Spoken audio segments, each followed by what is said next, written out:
Dans cette vidéo, je vais vous apprendre les étapes pour réaliser une bande dessinée. Non, c'est pas vrai! Mais c'est super!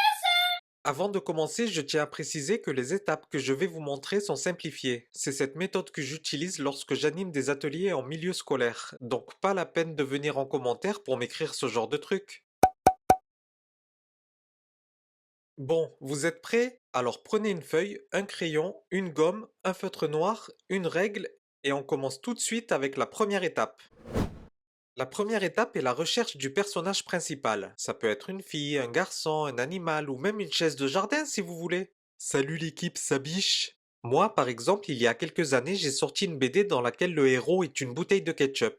Alors n'hésitez pas à partir dans vos délires et faites preuve d'imagination. Sur la feuille, dessinez votre personnage au crayon dans différentes positions. Cela va vous aider à vous approprier votre personnage. Une fois que vous êtes satisfait, vous pouvez l'ancrer avec un feutre noir et lui donner un nom.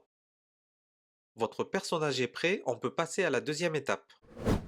La deuxième étape est l'écriture du synopsis. C'est quoi ce truc? Le synopsis est un texte qui décrit l'histoire d'une BD du début jusqu'à la fin. Sa longueur peut varier de quelques lignes à plusieurs pages. Par exemple, pour ma BD Doule, le synopsis fait 4 pages par tome. Pour écrire un synopsis, vous devez vous poser ces trois questions. Comment et où débute l'histoire? Qu'arrive-t-il au personnage principal? Comment se termine l'histoire? Si vous répondez à ces questions, vous aurez votre synopsis.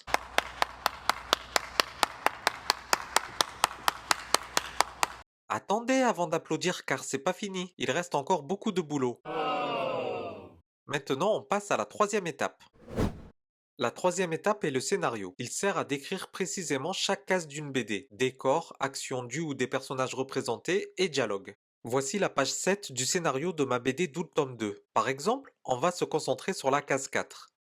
Et juste en dessous, je vous mets la case dessinée. Un scénario précis et détaillé est indispensable pour bien dessiner les différentes cases de votre BD. For sure. Allez, on passe à la suite. La quatrième étape est le storyboard. C'est en quelque sorte le brouillon de votre BD. Il permet de réaliser la mise en scène de l'histoire avant de la dessiner au propre. Il est très important car il va permettre de faire le découpage des pages. Mais non, c'est pas ça. Le découpage des pages, c'est l'agencement des cases. En fonction du scénario, elles ont une taille différente. Certains auteurs dessinent des storyboards très poussés et d'autres comme moi des plus sommaires. Voici quelques pages de storyboard de ma BD Doule tome 2. Une fois le storyboard réalisé, vous pouvez passer à la prochaine étape. La cinquième étape est le crayonné. C'est là que vous commencez à dessiner votre BD au propre en vous basant sur votre scénario et votre storyboard. Pour cette étape, vous aurez besoin d'une feuille de papier dessin, d'un crayon, d'une gomme et d'une règle pour tracer les cases. Regardez à quoi ressemble un crayonné abouti. Celui-ci a été réalisé par l'ami Pierre Taranzano, un auteur BD très talentueux que je vous invite à découvrir. N'hésitez pas à le suivre sur ses réseaux sociaux. Le crayonné est la partie la plus longue dans la réalisation d'une BD. Il faut être très rigoureux pour en venir à bout et pouvoir passer à l'étape suivante.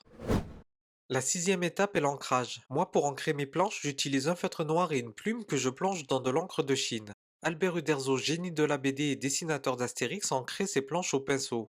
Regardez-moi cette merveille! Si vous débutez en BD, je vous conseille d'utiliser un feutre noir. C'est le moyen le plus simple pour ancrer des planches et passer à la dernière étape. La septième étape est la mise en couleur. C'est une étape qui n'est pas obligatoire, mais si vous voulez vraiment mettre vos planches en couleur, il existe plusieurs méthodes. La couleur directe en utilisant du pastel, de la peinture acrylique ou de l'aquarelle. Un des maîtres de cette discipline est Zep, le créateur de Titeuf. Ses planches et ses dessins mis en couleur à l'aquarelle sont tout simplement magnifiques. L'autre méthode pour mettre en couleur une BD est de se servir d'un logiciel de conception graphique. Personnellement, j'utilise Photoshop, mais j'ai pas le temps de vous en parler, je dois aller manger des pâtes au poulet, donc ça sera pour une prochaine vidéo.